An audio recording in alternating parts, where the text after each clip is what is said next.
Graças a Deus. Salmo 145. Compartilhe com a pessoa ao seu lado. Salmo 145. Enquanto você procura aí o Salmo, nós tivemos ontem lá o seminário de jovens, né? E também o seminário da EBD, que foi uma bênção, né?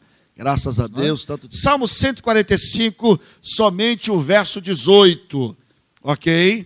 Eu vou ler a primeira vez, e no 3 vocês vão ler a segunda vez, ok? A minha tradução é da NVI, e eu trouxe ela hoje de uma forma, não é a Bíblia que eu sempre uso, mas eu trouxe essa tradução porque eu gosto dela nesse sentido, para a meditação de hoje. Verso 18 diz assim: o Senhor está perto de todos os que o invocam, de todos os que o invocam com sinceridade. No 3, 1, 2, 3.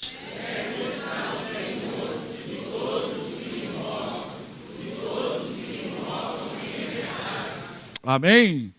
Aleluia. Senhor, obrigado por mais esta porção da tua palavra. Como é bom, Senhor, ter a tua palavra em nossas mãos.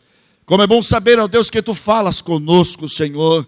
E queremos pedir que o teu Santo Espírito nos edifique, ó Deus, nesta manhã. Ó Deus, estarmos na comunhão uns com os outros e também em torno da tua mesa. Que sejamos, ó Deus, ministrados pelo teu Santo Espírito. Sirva-te da nossa vida para o louvor e para a glória do teu nome. E que toda atenção, todo pensamento, ó Deus, todo sentimento seja trazido cativo à autoridade do nome de Jesus Cristo. Ó Deus, clamamos a ti por isso, no nome de Jesus. Amém e amém. Meus amados irmãos, este salmo, Salmo 145, é o último salmo dos 73 salmos que Davi, ele escreveu ou compôs. O mesmo foi escrito de uma forma de acróstico, ou seja, onde cada verso deste salmo começava com uma letra do alfabeto hebraico. Por isso acróstico. Né? Minha esposa sempre faz aí, as irmãs que já fizeram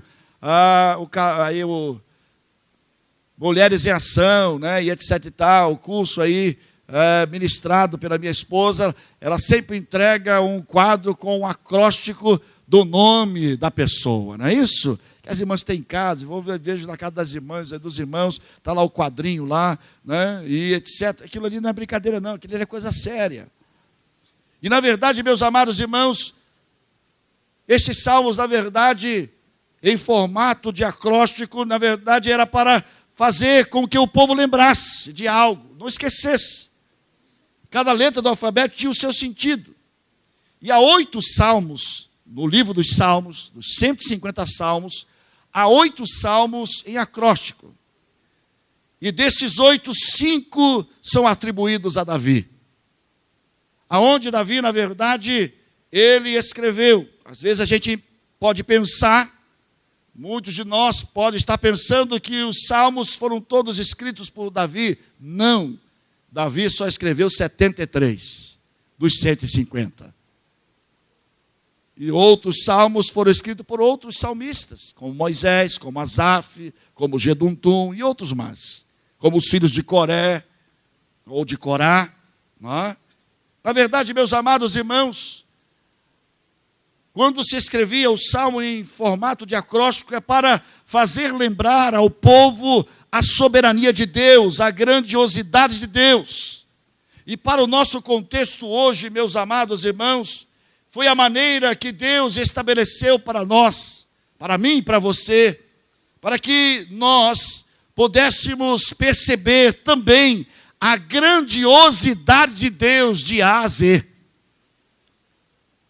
No alfabeto hebraico, eles, na verdade, tinham isso como entendimento, de que Deus é grande, de A a Z, ou seja, não há espaço para outro grande Deus, a não ser o próprio Deus.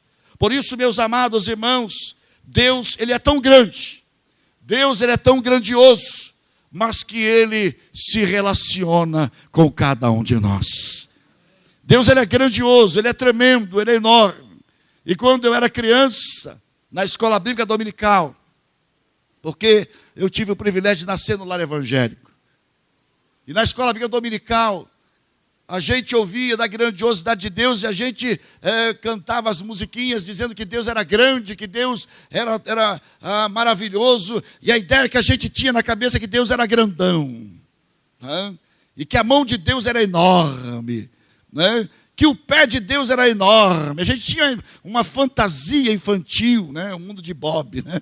A gente tinha essa ideia, né? De que Deus era grande, né? Enorme. Meus amados irmãos, não na estatura no sentido físico, mas na grandiosidade do seu poder, porque Deus é Espírito e diz a Bíblia que importa que os seus adoradores o adorem em Espírito e em verdade. Mas para isso, meus amados irmãos, eu preciso conhecer esse Deus. Um Deus que se relaciona, um Deus que quer estar perto, um Deus que quer estar junto.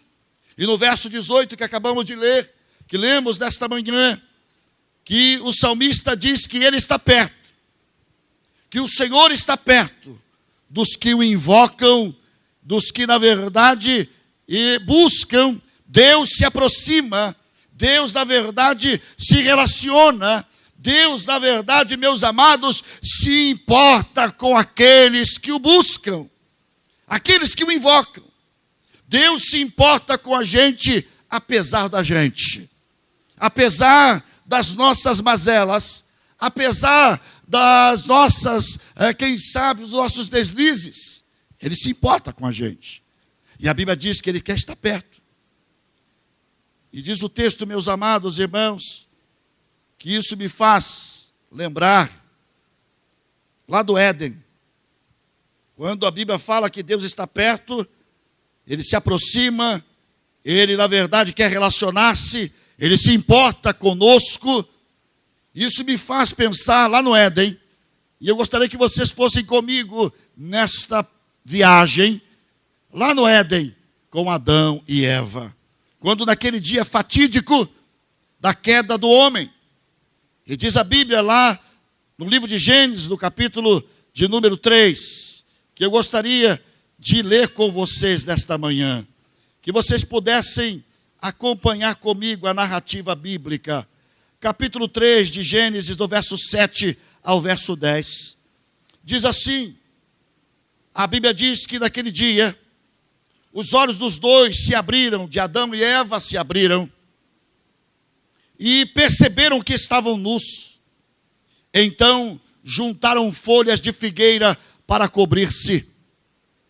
Ouvindo o homem e a sua mulher os passos do Senhor, que andava pelo jardim, quando soprava a brisa do dia, esconderam-se da presença do Senhor Deus, entre as árvores do jardim. Mas o Senhor Deus chamou o homem perguntando, onde está você, Adão? E ele respondeu, ouvi teus passos no jardim, e fiquei com medo, porque estava nu, por isso me escondi. Meus amados irmãos, quando eu leio este texto do Salmo 145, verso 18, dizendo que Deus está perto daqueles que o invocam, que Deus se aproxima, que Deus quer ter relacionamento, porque este é o objetivo maior de Deus, se relacionar com a gente, fazer parte da nossa vida, conviver com a gente. No entanto, meus amados irmãos, diz a Bíblia, no texto que nós acabamos de ler, que Adão e Eva não tinham motivação para pecar, não tinha nenhuma motivação, porque eles foram criados santos e irrepreensíveis, eles foram criados perfeitos, eles não tinham a semente do pecado, mas eles escolheram, porque pecar é uma escolha, você escolhe pecar ou não pecar. Tem gente que fala, pastor, foi um acidente. Não, acidente não.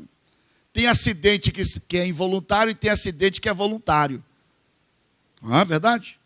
Tem acidente que é voluntário e tem acidente que não é voluntário. Pecado é uma escolha. Uma escolha que fazemos. de pecar ou não pecar. Porque a Bíblia diz que quando Caim estava para cometer uma atrocidade contra o seu irmão, Deus falou com ele: olha, o pecado jaz à porta do teu coração. Cabe a você dominá-lo. Cabe a você controlá-lo. Por isso que o pecado é uma opção. E você escolhe fazê-lo ou não. Na verdade, meus amados irmãos, quando Adão e Eva escolheram pecar, escolheram desobedecer a Deus, eles se esconderam numa moita, atrás de uma moita. E eu quero que você repita comigo: Deus é onisciente. Você sabia disso? Ele sabe todas as coisas. Deus, ele sabe o que você pensa, ele sabe o que você conjectura dentro da sua alma. Ele sabe o que você fala, ou mesmo o que você, antes de falar, já pensou, ele já sabe. A onisciência de Deus é tremenda. E eu pergunto a vocês: será que Deus não sabia aonde Adão e Eva estavam escondidos na moita? Será que Deus não sabia qual era o lugar que eles estavam escondidos? Porque foi Deus quem construiu o jardim. Ele sabia cada palmo daquele jardim. Ele conhecia cada espaço daquele jardim. E na sua onisciência, ele sabia qual era o arbusto que Adão e Eva estavam escondidos. Porém, ele chega no jardim e chama para um relacionamento. Ele chama para perto. Chama para estar junto. Adão, aonde você está? Adão, aonde você está? E Adão responde dizendo que ele estava com medo. Adão, na verdade, responde que ele estava nu. E por causa disso ele se escondeu. E o texto que a gente acabou de ler, do verso 18, meus amados irmãos, diz o texto que Deus está perto dos que o invocam com sinceridade. Diga comigo: sinceridade. E outra tradução diz verdade. É a mesma coisa. Sinceridade. E meus amados irmãos, normalmente a gente confunde sinceridade com outras coisas. Sinceridade tem outro sentido do qual comumente a gente usa. Porque muita gente acha que ser sincero é ser grosso, é falar as coisas na lata. Não, eu sou sincero, eu falo mesmo. Eu não estou esse negócio, eu não guardo, eu falo, eu sou sincero. Não, isso é falta de educação. Porque ser sincero, mesmo que você tenha que falar a verdade, e tem que falar a verdade, mas tem que falar a verdade em amor. Você tem que falar a verdade em misericórdia. E o que acontece é que a gente confunde sinceridade com grosseria. A gente confunde sinceridade com falta de educação. Quando não tem nada a ver. E eu gostaria de pensar com vocês nesta manhã, meus amados irmãos, sobre algo que talvez você já saiba. Talvez não. Mas eu gostaria que você pudesse entender que a palavra sinceridade, ela é derivada da palavra sincera. A palavra sincera, de onde deriva a palavra sinceridade. A história é interessante. E talvez você já tenha ouvido essa história. Mas eu gostaria de contar para você rapidamente por que e da onde surgiu a palavra sinceridade. Ou a palavra sincera. A palavra sincera ou sincero, não é bastante usada no dia de hoje, no dia a dia. E a palavra vem da junção de duas palavras do latim. Não sou bom em latim, mas a palavra em latim diz sine cera. Sine cera. Tá? Então, desse jeito. S-N-I-N-E, cera. Tá? Muito bem. Então, a versão mais comum para a origem dessa palavra, meus amados irmãos, é que lá em Roma, os escultores desonestos, quando esculpiam as suas estátuas, isso que a história diz, estátuas de mármore, de pedra, enfim. E, às vezes, na construção destas estátuas, ocorriam pequenos defeitos. Haviam coisas que não ficavam perfeitas. E eles deixavam passar trincas, ou às vezes pequenas imperfeições, que ocorriam na construção daquela estátua, no material ou na confecção daquelas estátuas. E a história diz que esses escultores tinham uma cera especial, uma cera a qual eles usavam para ocultar e esconder essas imperfeições das estátuas. E ninguém percebia, só eles sabiam aonde estavam os defeitos.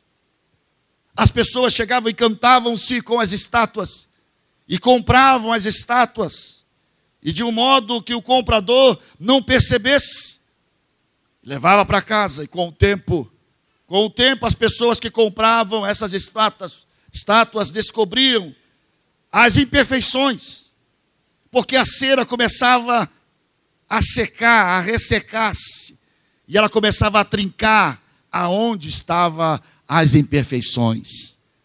E eles descobriam que elas não eram perfeitas, ou seja, a escultura estava com cera. As esculturas estavam maquiadas. Os escultores honestos, que faziam questão de dizer em suas estátuas que eram sem cera, ou seja, era sem cera. Enquanto os outros escultores, que às vezes também colocavam a mesma frase, mas aqueles que eram honestos, eles afirmavam. Por isso, às vezes, quando você vai comprar alguma coisa que não tem garantia, não compra. Não compre. Porque a garantia é a certeza de que a coisa é de primeira. De que é verdadeiro. Porque tem garantia. É algo que é sem cera. Na verdade, meus amados irmãos, os escultores verdadeiros e honestos, eles, na verdade, defendiam as suas esculturas como perfeitas. Não havia cera, sem defeitos escondidos. Enquanto as outras brilhavam por causa da cera, os dos verdadeiros eram foscas, porque não tinham cera. Essa é a primeira versão histórica a respeito da palavra, da onde veio a palavra sinceridade. Ou seja, a palavra sinceridade quer dizer sem cera. Amém? Não tem maquiagem, não tem nada escondido. E, meus amados irmãos, a outra história que se conta é a respeito também dos artesãos romanos que fabricavam seus vasos de cera. Ou seja, esses vasos eram diferentes. Não eram vasos comuns. Se a cera era de excelente qualidade, pura, o vaso era transparente, ou seja, dava para ver dentro do vaso. Construído pela cera. Mas era uma cera especial. Era uma cera transparente e pura. O vaso tinha uma transparência que permitia ver tudo dentro dele. Todos os objetos que eram colocados dentro dele. Os romanos apreciavam o mito de um vaso assim e dizia que era um vaso que parecia não ter cera, sine cera. Límpido, que deixava ver o que estava dentro dele. Não importa qual seja a versão, não importa qual seja a história, com o tempo a palavra sincera passou a ser usada, no sentido de que é utilizada atualmente. Ela é utilizada todos os dias, que tem tudo a ver com a história subjacente a seu significado original. Na verdade, meus amados irmãos, o que o salmista deixa claro para mim e para você nesta manhã, o que Deus quer ministrar para mim e para você nesta manhã, é que Deus está perto de alguém que não esconde as suas imperfeições. Deus está perto de alguém que não esconde, não oculta as suas deformidades. Porque Deus não vai ouvir alguém que esteja maquiado diante dele. E eu quero pedir desculpa às irmãs para fazer aqui um exemplo. As irmãs, quando saíram de casa de manhã, levantaram, né, e foram para o espelho e se maquiaram. Umas mais, outras menos, né? Até a irmã Eulília jogou um pouquinho de posse no rosto, né? Na verdade, meus amados irmãos, por que a gente faz isso? É simplesmente por causa da beleza? Não. Para disfarçar. Muito bem, eu gostei da palavra. É para disfarçar a olheira que levantou com o olho meio inchado. Aí você passa lá aquele negocinho para poder, né, não sei como é que é o nome aí, né, para disfarçar a olheira, para disfarçar o olho inchado, essa coisa aí, né? Aí passa um pouquinho de blush, né, para ficar com o rostinho, né, mais coradinho. É verdade? Não é assim, Maval? É desse jeito, né? E o Toninho gosta, né? Mas na verdade, meus amados irmãos, o que o salmista, o que Deus está dizendo para a gente é que Ele está perto de alguém. Alguém que não é perfeito. E eu quero perguntar, há alguém perfeito aqui nesta manhã? Que esse ar está no lugar errado, porque já tinha que estar no céu. Porque não existe, irmãos, ninguém perfeito. O próprio Jesus disse para os seus discípulos, quando ele foi arguído, dizendo sobre a perfeição, ele perfeito, somente um, bom, somente um, o Pai que está nos céus. Nem Jesus, quando estava humanizado, ele se achava perfeito.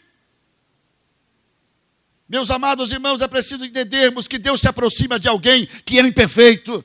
Deus se aproxima de alguém que não esconde as suas imperfeições. Deus se aproxima de alguém que não esconde os seus defeitos, que não esconde, na verdade, meus amados irmãos, as suas deformidades. Porque muitas das vezes nós queremos nos aproximar de Deus, escondendo os nossos defeitos, escondendo as nossas imperfeições, escondendo as nossas deformidades. Isso me faz reportar lá para Lucas capítulo 6. Lucas capítulo 6, meus amados irmãos, fala de um fato interessante.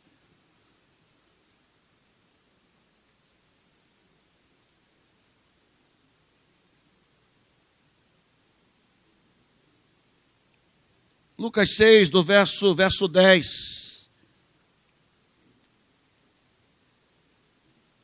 Do verso 1 ao verso 10, melhor dizendo, diz assim: certo sábado, enquanto Jesus passava pelas lavouras do cereal, seus discípulos começaram a colher e a debulhar espigas com as mãos, comendo os grãos. E alguns fariseus perguntavam: por que vocês estão fazendo o que não é permitido no sábado? Jesus lhe respondeu: vocês nunca leram o que fez Davi quando ele e os seus companheiros estavam com fome? Ele entrou na casa de Deus e, tomando os pães da presença, comeu o que apenas aos sacerdotes era permitido comer, e os deu também aos seus companheiros. E então lhes disse: o Filho do Homem é Senhor do sábado. No outro sábado, ele entrou na sinagoga e começou a ensinar, e estava ali um homem cuja mão direita era atrofiada. Os fariseus e os mestres da lei estavam procurando um motivo para acusar Jesus. Por isso, o observavam atentamente para ver se ele iria curá-lo no sábado. Mas Jesus sabia, aleluia, o que eles estavam pensando, pela revelação do Espírito, não pela onisciência, mas pela revelação do Espírito, e disse ao homem da mão atrofiada: levanta-te e venha para o meio. E ele se levantou e foi. Jesus lhe disse: eu lhes pergunto, o que é permitido? Fazer no sábado o bem ou o mal? Salvar a vida ou destruí-la? Então olhou para todos os que estavam à sua volta, redisse àquele homem: estenda a mão. E ele a estendeu, e ela foi restaurada. Meus amados irmãos, quando eu olho para este texto, me lembro, pelo fato deste moço, meus amados irmãos, ter uma deformidade, ter uma atrofia. Esse homem, agora sim, jovem, mas eu fico pensando, se ele vivesse nos dias de hoje, pelo contexto daquele tempo, quanto bullying esse moço sofreria. Por ter uma mão atrofiada, por ter uma mão esmirrada, por ter uma atrofia em seu corpo. Em primeiro lugar, meus amados irmãos, porque naquele tempo, alguém que tinha um defeito físico ou uma doença incurável, a ideia é que aquela pessoa era amaldiçoada. Era uma pessoa tremendamente desprezada por Deus. Era o primeiro entendimento. Segundo entendimento, é que essa pessoa não podia ter relacionamento normal. As pessoas o desprezavam, porque era uma pessoa defeituosa. Era uma pessoa com atrofia. Era uma pessoa amaldiçoada. E não se podia ter relacionamento com essas pessoas. Quanta dificuldade eu fico pensando que esse menino, quando ainda criança, adolescente, tenha sofrido. Sim, porque eu convivi com um menino chamado Luiz. E Luiz tinha uma atrofia. Luiz tinha aquela mãozinha pequenininha, com os dedinhos pequenininhos. Nasceu assim. E Luiz andava com as camisas de manga comprida, um calor terrível. E ele estava com aquela camisa de manga comprida, escondendo a sua mãozinha. Ele não se relacionava com as pessoas. Era um adolescente totalmente excluído. Vivia somente no seu quarto. Quando saía, saía escondido. Tudo fazia para esconder aquela mão.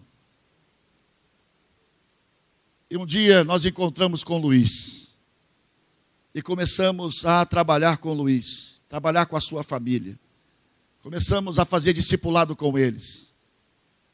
Começamos a ensinar-lhes a palavra de Deus. E ele vinha com a mãozinha escondida e não queria mostrar a mão e pegava sempre com a mão esquerda, porque a mão direita era a mão que tinha a deformidade. E ele fazia de tudo para não aparecer aquela mão. E um dia eu confrontei Luiz, eu falei: Luiz, por que você tem vergonha do seu corpo? E aquele menino começou a chorar. Ele falava: Deus te fez perfeito, filho. Para Deus você é perfeito. Para as pessoas você pode ter uma deformidade, mas para Deus você é perfeito. Você é um menino inteligente, saudável. O que você tem de atrofia na sua mão, isso não implica em nada no seu desenvolvimento. Isso mostra o quanto você é inteligente e o quanto você é na escola. Ele era o primeiro aluno da classe, irmãos. Nos Estados Unidos, brasileiro, primeiro aluno da classe. Inteligentíssimo. Altamente capaz. E nós começamos a trabalhar com Luiz. Luiz não era batizado. E um dia ele falou para o pastor: eu quero me batizar. E eu falei: eu te batizo, com certeza. Fizemos discipulado com ele. Começamos a ministrar a palavra. E por causa dele, o pai dele veio para Jesus. Mas o que mais me chama a atenção quando eu olho esse texto, meus amados irmãos, é que Luiz tinha vergonha da sua mão. Luiz tinha vergonha de relacionar com as pessoas. Ele não ficava no meio dos adolescentes. Ele tinha vergonha de se expor.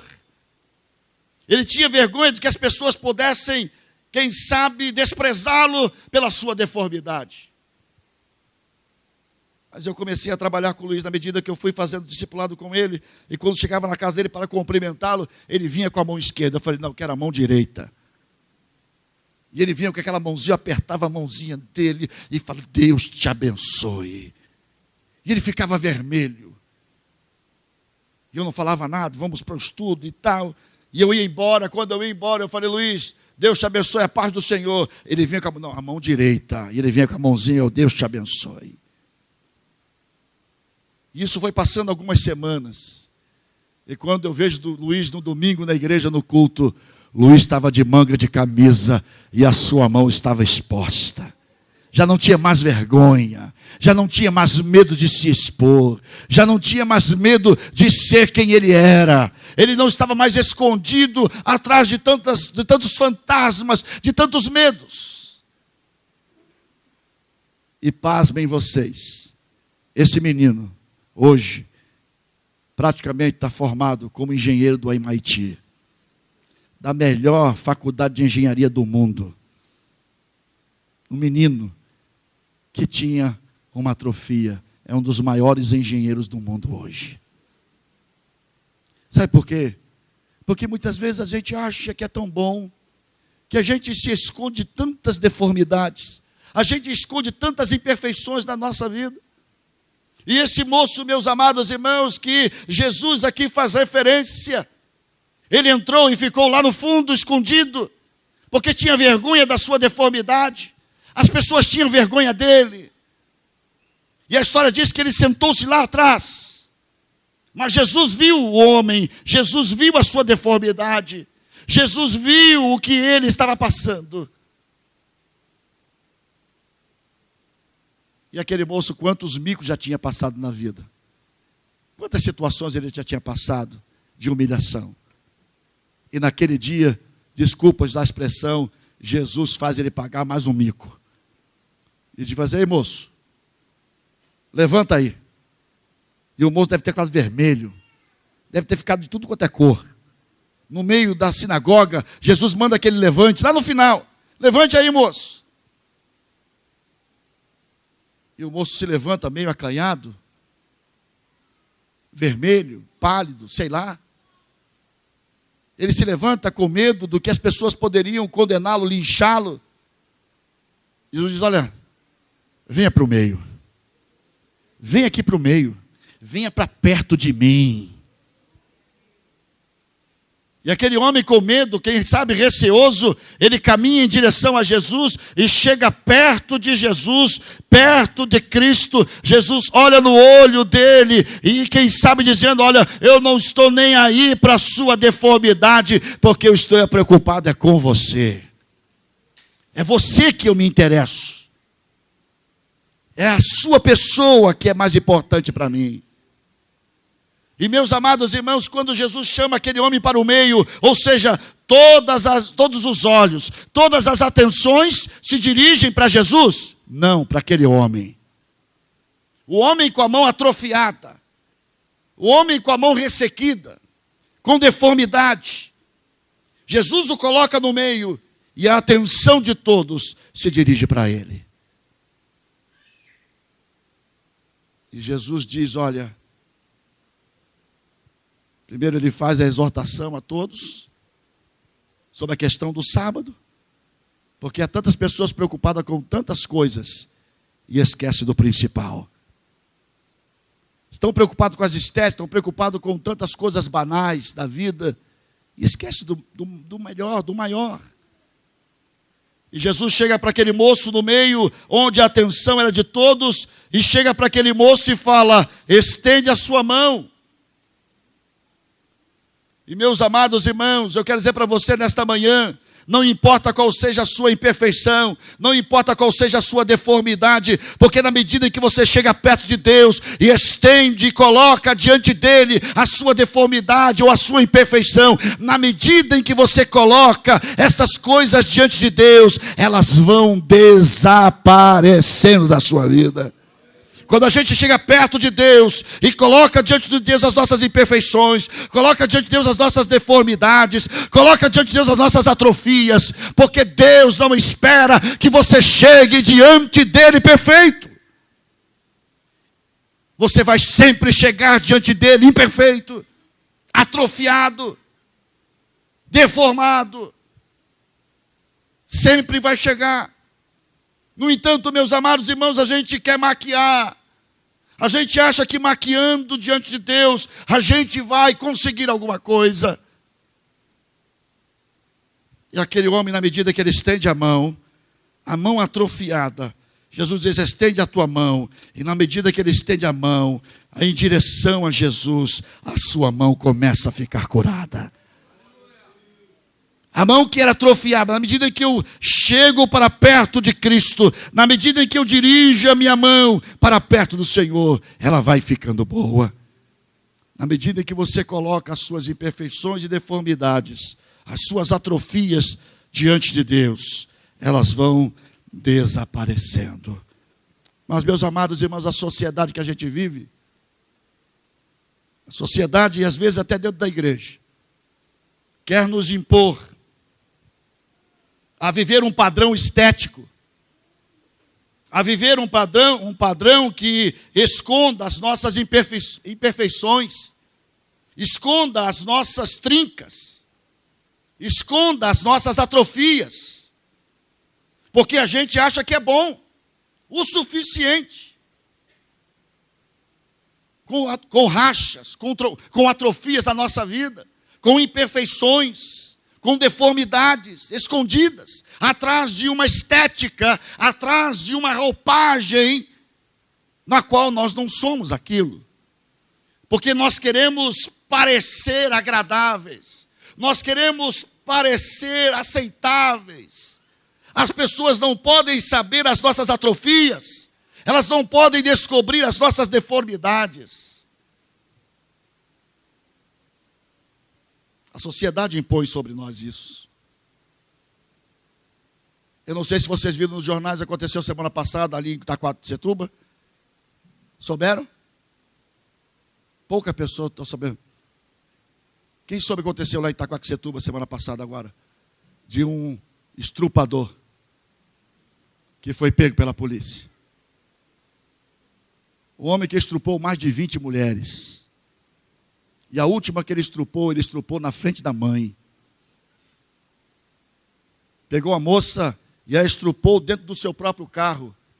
E disse para a mãe, não olha para mim, não olha para o ato, olha para a minha bota. E meus amados irmãos, esse homem, com mais de 40 anos, pai de família, com filhas, e pasmem vocês, o que mais me chocou, dentro da igreja. Um homem que era evangelista, chamado para todo lugar para pregar. Por isso que eu tenho muito cuidado de ceder esse púlpito aqui para qualquer pessoa.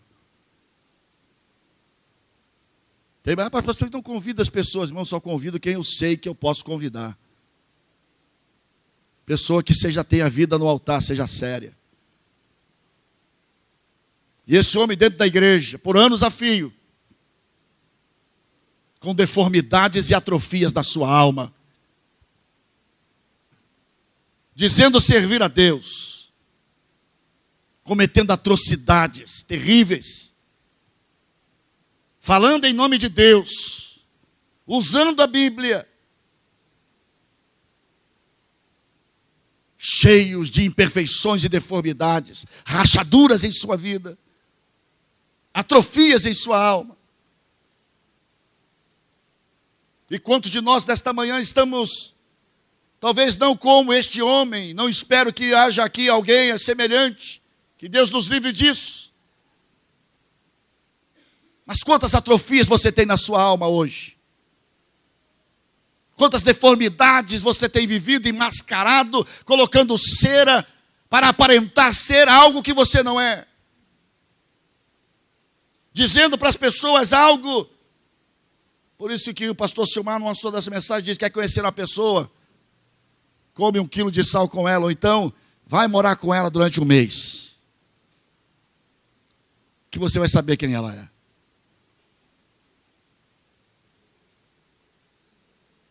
Meus amados irmãos, há muitos que pensam que escondendo as suas mazelas, que escondendo as suas deformidades, vão glorificar mais a Deus, vão exaltar mais o Senhor. E eu quero dizer para você nesta manhã, que Deus não precisa ser mais glorificado, porque glorificado Ele já é, aleluia. Deus não precisa.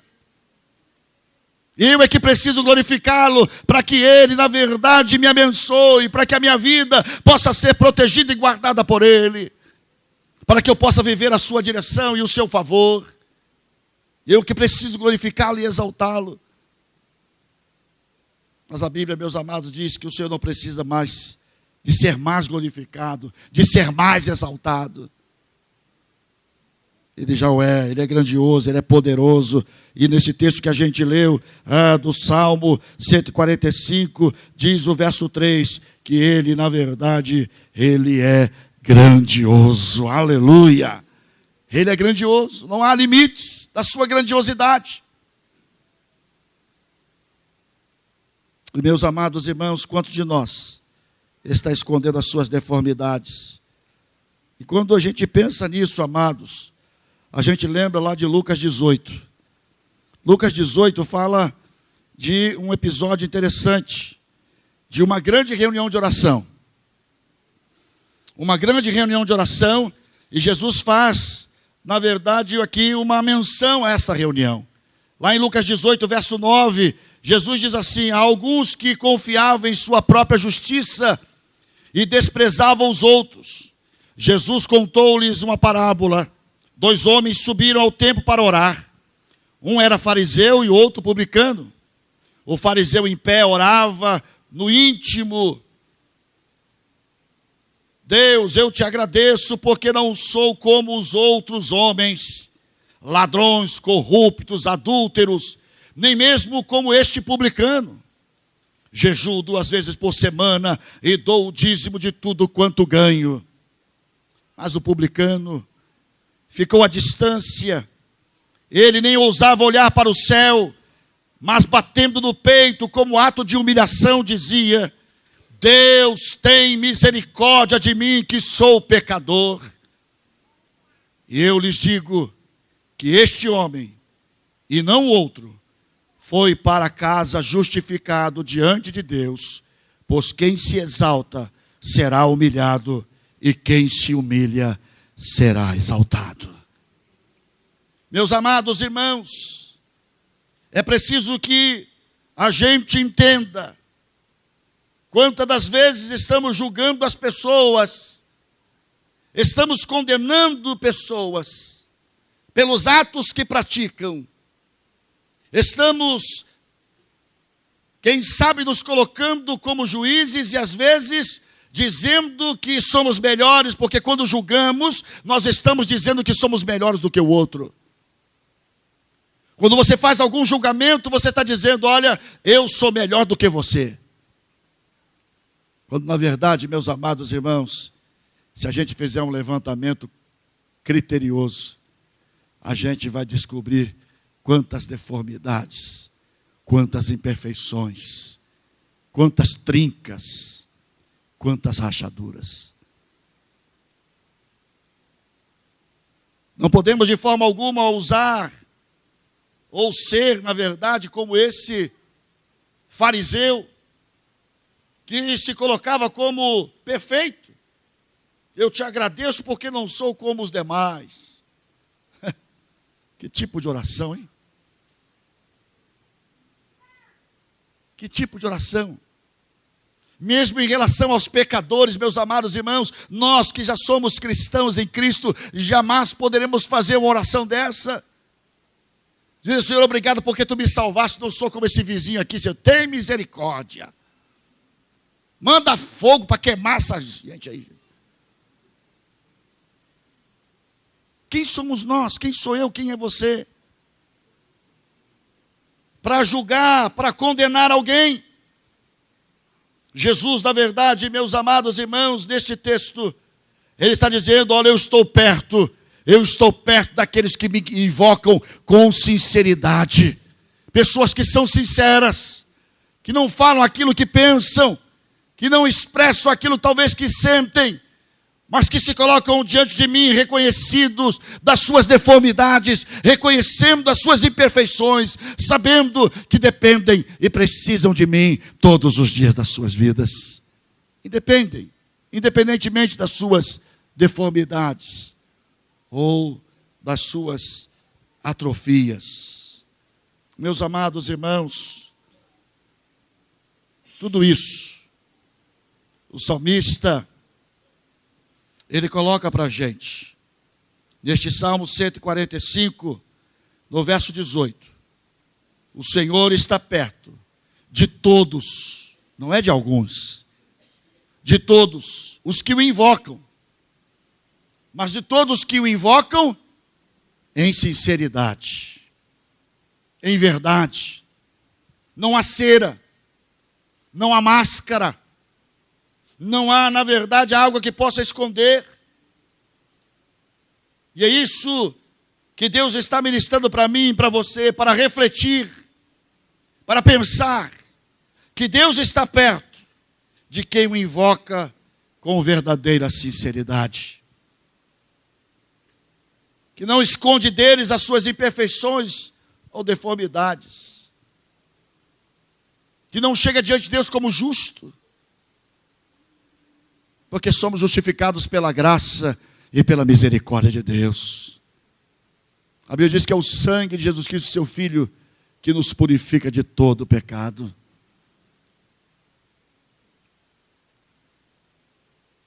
Refletir que Deus está perto de alguém que não esconde dele as suas trincas, as suas atrofias.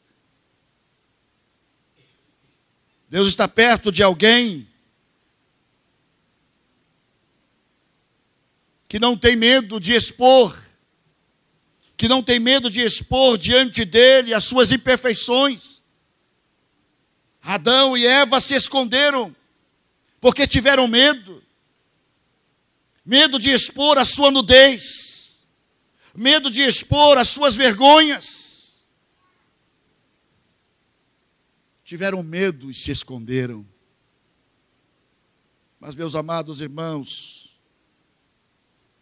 não se esconda de Deus, não fuja de Deus, chegue para perto dele, com todas as suas deformidades, com todas as suas imperfeições, porque Ele te entende, Ele vai te abraçar, e na medida que você chega perto dEle, as imperfeições desaparecem, as atrofias, elas são restauradas, na verdade, as trincas, elas são consertadas, não com cera, mas pelo próprio autor da vida, porque Ele nos faz novas criaturas na sua presença. Meus amados irmãos, sinceros que não têm medo de expor diante dele, pois quando assim o fazemos, quando assim nos posicionamos, somos curados, somos restaurados, ele vem para perto da gente. Deus, ele nos entende, ele nos abençoa. O Senhor está perto dos que o invocam. Perto dos que o invocam com sinceridade. Você quer ser sincero e sincera a Deus ou vai querer continuar com cera? Você quer viver sem cera ou com cera? Você quer continuar vivendo a questão da estética, que sabe apresentar algo, quando na verdade você não é aquilo que se apresenta? Não é verdade aquilo que se está vendo. Antes de participarmos da mesa, que agora vamos fazê-lo, eu quero convidar a você a fechar os seus olhos e a inclinar a sua cabeça e a olhar para dentro de você agora.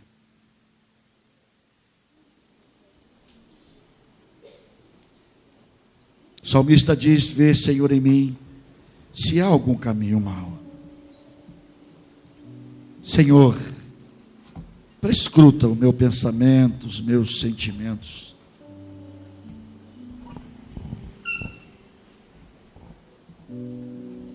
Os meus pensamentos, as minhas intenções. Aí no seu lugar onde você está. Quem sabe você tem preferido viver o estereótipo do mundo. Quem sabe você tem procurado viver a estética desta sociedade, e não a sinceridade que Deus propõe para você.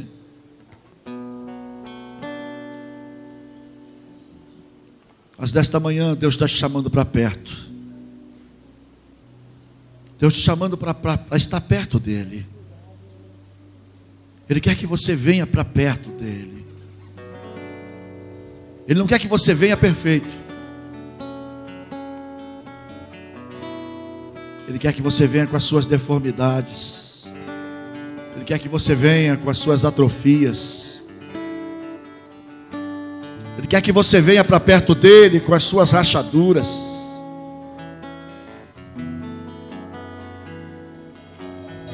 Com as deformidades que, quem sabe, a sua alma tem.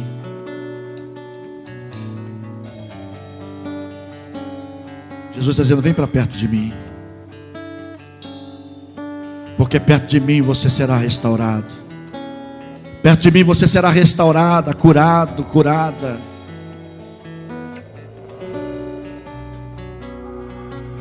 Quem sabe nesta manhã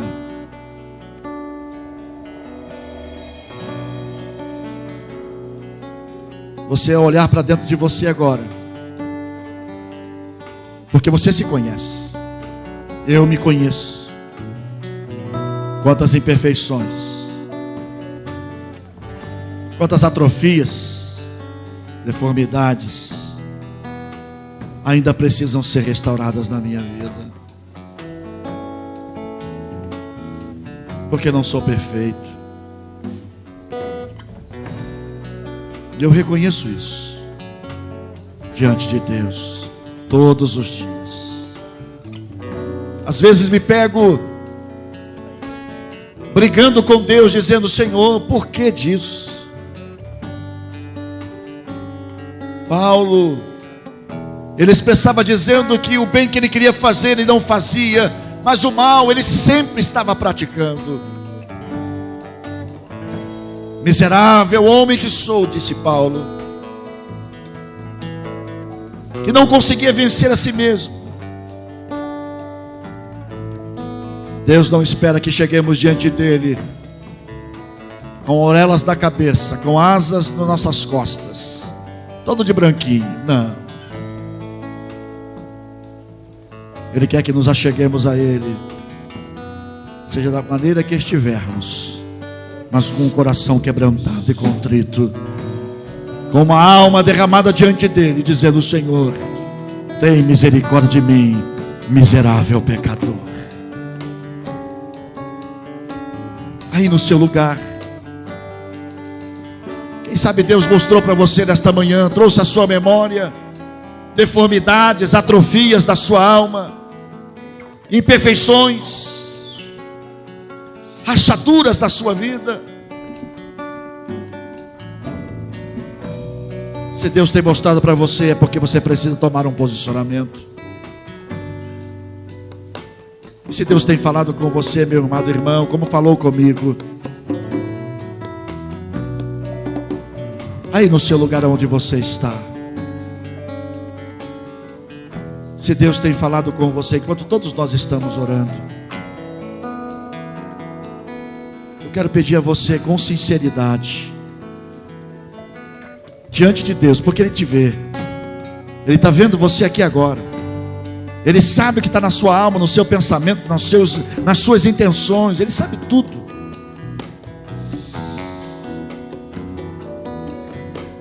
Diante de Deus em sinceridade,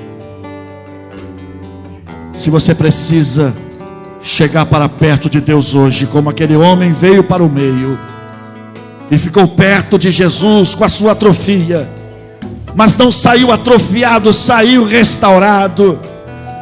Se você é essa pessoa, quem sabe tem imperfeições, tem atrofias, deformações, não importa qual sejam, o mais importante é que a gente chegue para perto de Jesus. Se você é essa pessoa, seja você membro da igreja ou não membro, não importa, eu quero desafiar a você em sinceridade, que você se levante agora no seu lugar, não precisa vir aqui à frente, mas aí no seu lugar dizendo: Senhor, eu preciso Eu preciso, Senhor, de chegar para perto de Ti, para que, ó Deus, as minhas atrofias, as minhas imperfeições, as minhas deformidades, Senhor, sejam sanadas, restauradas, Senhor, na Tua presença, seja elas quais forem. Deus as sabe, você também sabe. É Ele quem precisa saber.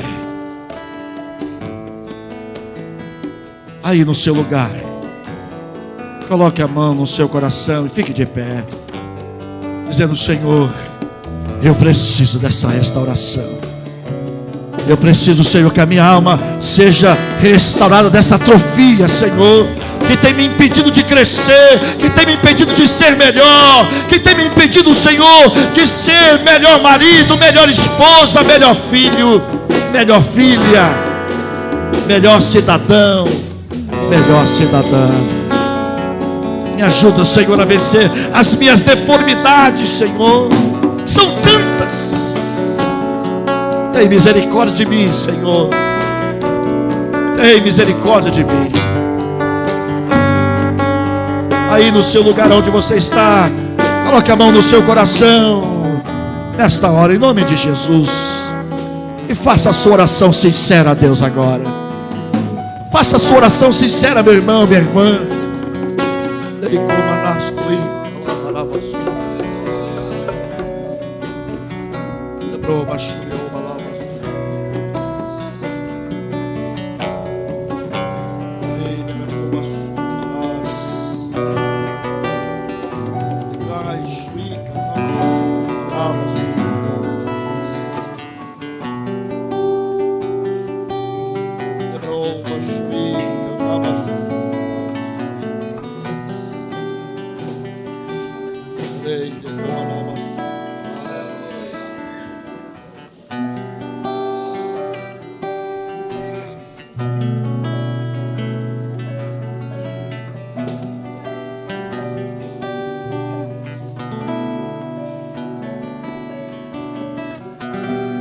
Senhor,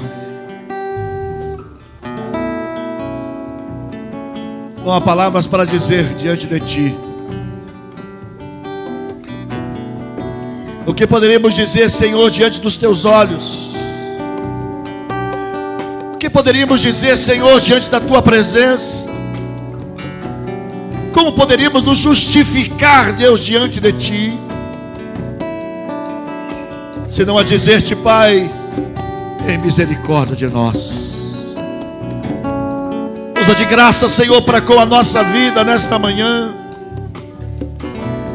Porque, ó Deus, somos imperfeitos. E quanto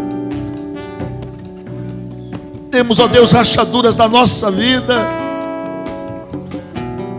Temos imperfeições, Senhor, que já achávamos que não tínhamos. Achávamos que somos tão perfeitos, ó Deus, que podemos julgar o outro a partir da gente. Achar que o outro é pior do que a gente. Achar que o outro é mais pecador do que a gente. Achar que o outro, Senhor, falha mais do que a gente. Quando a gente é tão pecador quanto. Quando a gente, ó Deus, é tão deformado quanto. Quando a gente é tão atrofiado, Senhor, diante de Ti. Mas, ó Senhor, tem misericórdia da nossa alma. E não nos permita, meu Deus, sermos condenados com o mundo. E vivermos, ó Deus, uma estética que não é a Tua. E não vivermos um modo, Senhor, que não é o Teu. Ó Deus, tem misericórdia. Não nos deixe viver enganados, Senhor, diante de Ti. Quando Tu tens, ó Deus, todo conhecimento, Pai, da nossa vida. E não podemos, ó Deus, nos esconder de forma alguma. E, ó Deus, tem misericórdia de nós, Senhor. Para que não venhamos, ó Deus, a estar diante de Ti achando que estamos bem, quando estamos tão mal, Senhor, na Tua presença. Meu Senhor, tem misericórdia. Tem misericórdia, Senhor, para que não estejamos diante de Ti achando que os teus olhos, ó Deus, estão se agradando, quando a nossa vida, Senhor, está tão mal, quando a nossa vida, Senhor, está tão deformada, Senhor, mas, ó Deus, distante de Ti. Ó Pai, ajuda-nos, Senhor, mesmo com as nossas mazelas, mesmo com as nossas deformidades, Senhor, para nos aproximar do Senhor e pedir a Tua misericórdia, para que Tu nos restaures, Senhor, e nos faças dignos de ser aceitos por Ti. Não importa o que o mundo diga, Senhor, não importa o que o mundo fale, Senhor, mas o mais importante é que Tu pensas de mim, o que Tu pensas de cada um de nós, Senhor. O que é mais importante, ó Deus, é como os Teus olhos nos veem. Ó Deus, nesta manhã de participarmos da Tua mesa, Senhor, eu quero pedir a Tua misericórdia, para que não venhamos, ó Deus, a tomar destes elementos, ó Deus, de uma forma leviana, Senhor, com descaso, sem olhar para dentro de nós mesmos e pedir: Senhor, tem misericórdia de mim, miserável pecador. Perdoa-me, restaura-me, tira as minhas atrofias, tira as minhas imperfeições, as minhas deformidades, Senhor. Ó Deus, vê se há em mim algum caminho mau e guia-me, Senhor, pelo caminho eterno. Que Tu nos aceite nesta manhã, Senhor. Que Tu nos receba, Senhor, na Tua glória diante de Ti, Senhor. Mesmo que Satanás nos acuse, mesmo que Satanás, ó Deus, aponte o dedo para a gente, mas a Tua palavra diz que aqueles que são justificados pelo Senhor desfrutam de paz, de perfeita paz. Ó Deus, nesta manhã queremos, ó Deus, a Tua graça e o Teu favor, em nome de Jesus, em nome de Jesus.